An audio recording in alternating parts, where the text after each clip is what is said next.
I've realised. Mhm. So yep, I've realised I read the horror stories, but I think it's horror related stuff and it's to do with the internet. When I was younger, like about 10 or so years ago, back when it was like all rage, I did this thing on my Daily Motion account called a Creepypasta a day. It's my first real chance of something like this. Once I read Creepypasta a day for each October.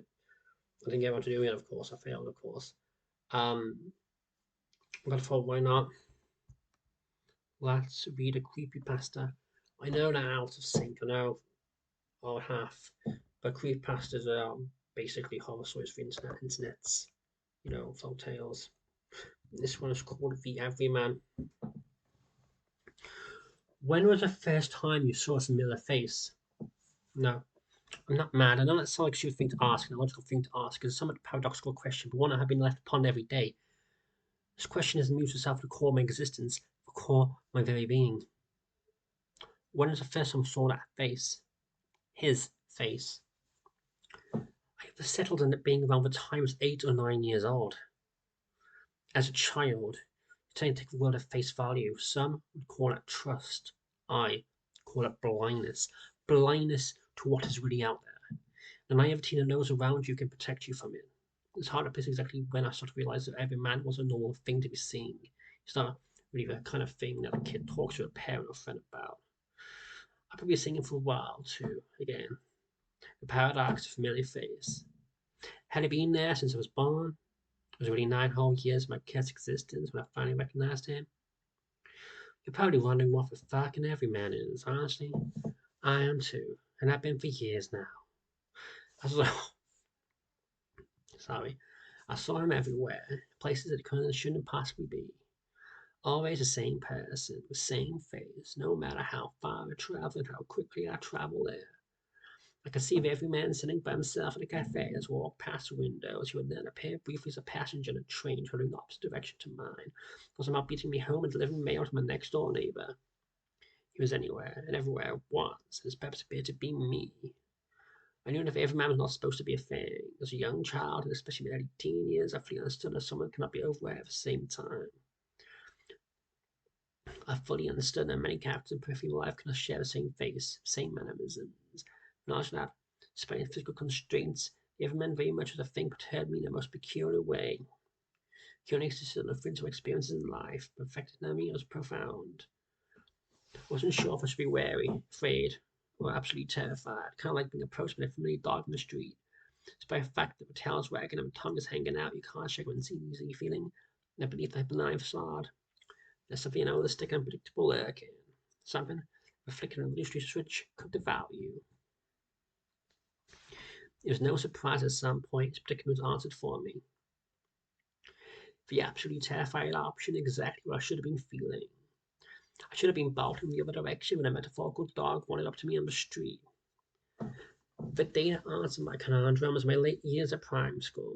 I was catching the bus home like every day for the past 4 years. I stepped in the bus, my heart caught in my throat as wide as my driver was. It was him, staring down at me as I boarded, his old brown eyes bent to mine. He never directly intervened in my life before, always a face on a chain. In a crowd, walking the other way, a walk as every dog ever barked. As I mentioned, I was aware that we shouldn't exist by this age. 12 was old enough to understand that countless people cannot share the same face.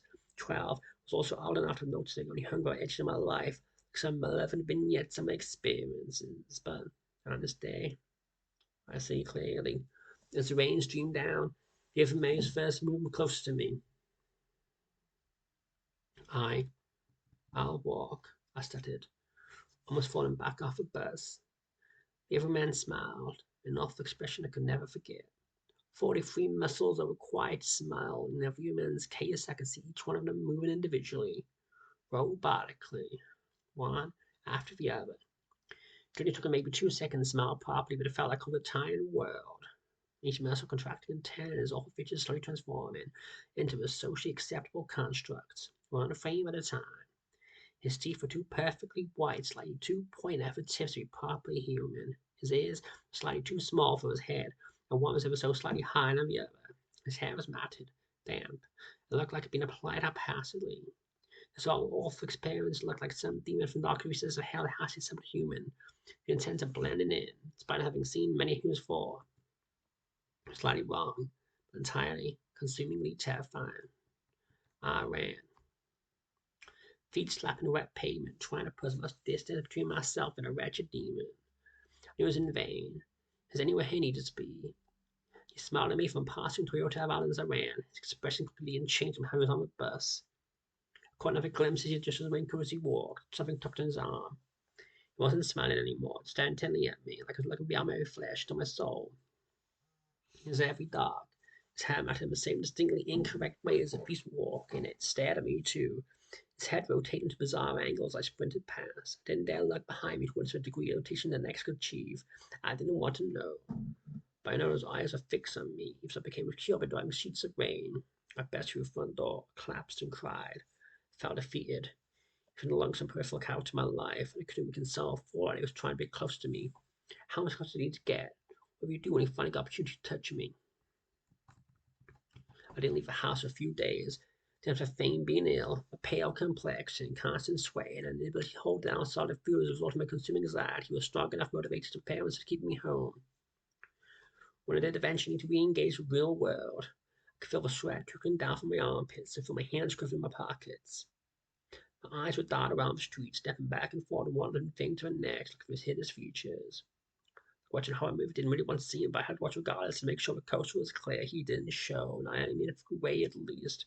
Drive past an occasion, eyes more fixated on me than the road, yet managing to navigate traffic regardless. Sit in cafes, tend to drink our human beverages. We stared through glass and me outside. But I didn't engage, didn't attempt to approach me again. I was thankful, but not complacent. For a few years, he seemed to keep his distance from me, again retreating to periphery in my life. As I grew older and gained more freedom in my life, I also developed a set of rules when I saw him, two options for escape if need be. I would, excuse me, I would stick to well-populated areas and if I saw him, make sure I moved the crowd until he was outside. The reason that it means harm me in a crowd, he had done so that day in a bus. It's up to me to deny opportunity to get me alone. But always many ways exit routes has walked through new places, much like a flight attendant asks you to count the number of roads between your seat and exit row. And eventually escape through smoke and debris. In the heat of a moment, I need awareness and I get away from running to the end. Never run into a dead end. I also carry a small Everyman multi-tool with a 4-inch S40 stainless steel blade that I can miss myself for some piercer demon. Good, in theory. But I was going like a god and eventually. I had a few beers with Lex's first time in months.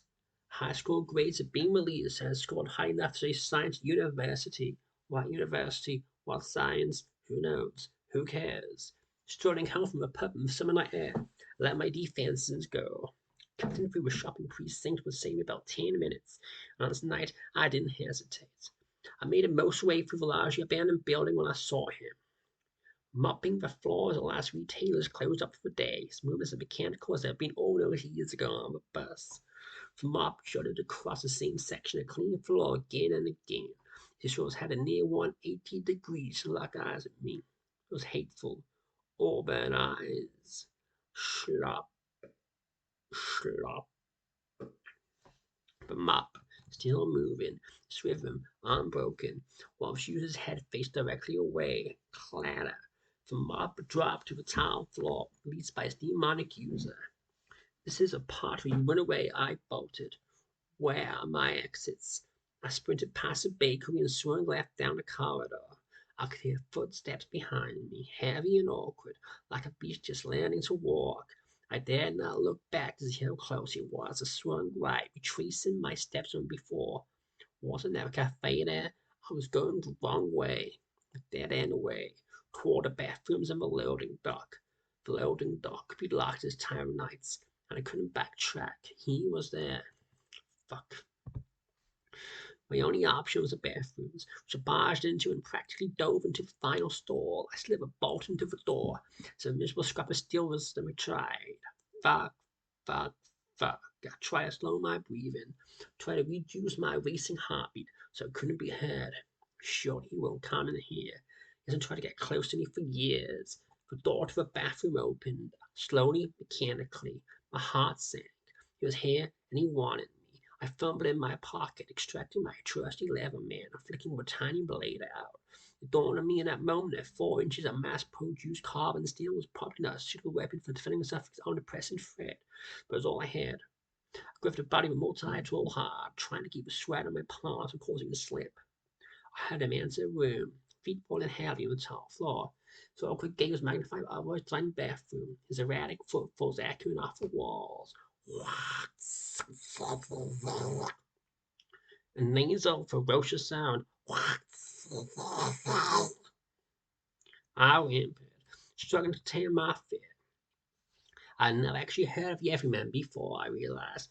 He never spoken to me, and I never could have heard him in the crowd. No, no, always kept his mouth shut on others. In others world. The Everyman wandered close to the stars, and I could hear the rustling breath. I slumped down in the stall, carrying away from the door. It sounded like his meat is for me, and in mailman's he would be bashing down at the door. There was nowhere to go, nothing but obnoxiously wide tiles. I had finally failed. It dawned on me that I was quite genuinely about to die, and I thought terrified beyond comprehension. I felt warm yellow wine dribble down the side of my leg. Short, sharp, hopper words, some gibberish alien language, presumably clingating. Tut, tut. He sounded angry, confused almost, like he was arguing himself. Footsteps had stopped, and beside the awful guttural words he spat out, there was silence. It sounded like he was finding his own tongue to get words out. Each one sounded almost painful from its answer, like a genuine effort to make noise. Spit. He spat most of his awful gibberish, hiding up the slated floor. To do something here. This was my chance. Just Karen died hobble stall. I could hear his awful rasping brass on the store door now, only centimeters from wood. I eyed off the miserable little steel bolt holding the door shut, slightly askew from years of abuse. It wouldn't keep every man else, but also wouldn't keep me in. It wouldn't restrain 80 kilograms of 19-year-old male fighting for his life. I braced myself, gripping the Everyman tight in my hand. Ran the door, swivel right, stab, keep stabbing, keep stabbing. Just stop moving or you die. I closed my eyes, steeling myself. I dropped my shoulder and threw my entire body weight to the door. The lock splintered. Pieces of plywood sprayed everywhere. Razor and knife refused to tempt hard men. Swinging in fury, hoping to connect. I collected air. Nothing. It's still about 2 minutes left. Okay, cool. I crashed through the door, stumbled, hit the tile floor hard. The Everyman clattered from my hand, bouncing across the tiles, hardly loud in the confined space. There was nobody there. No Everyman waiting to devour me, no sign of anyone else in the bathroom at all. I lay there for a moment, taking in the silence while shaking to get to my feet. The first time in years I went home and cried. Something had changed at night. He no longer wanted to wait on the sidelines observing. He's more capable of approaching me and has shown me his voice. He was getting bolder, close to his purpose, and I was terrified despite this. He happy to wait, happy to play with his food, torture my psyche and pervade little freedom. I had left it all time in will, but I didn't because something changed inside of me and I felt it was time to stop running, crying, to myself like a helpless child. The night had an awful beautiful thought on my mind. I should kill the Everyman. If I move, he moves. If I don't move, he doesn't. So my first realization about Everyman was my decision to stop running because he'd also much clearer. I had never actually seen. Okay, so I need to stop this down. I don't know why it shows you his voice, but I think this should be it. This will be like the end of part one. We'll do part two in a bit, and someone's going to somebody help with the account because I don't know exactly how much of this is left. There's 1, 2, 3, 4, 5, 6, 7, 8. There's 9.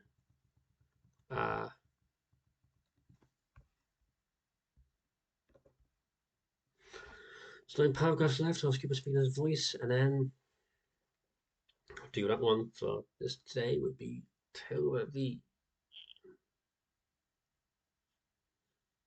the good thing is this will be like this one, and then tomorrow will be part two again. As always, I'll leave a link to this one in the description.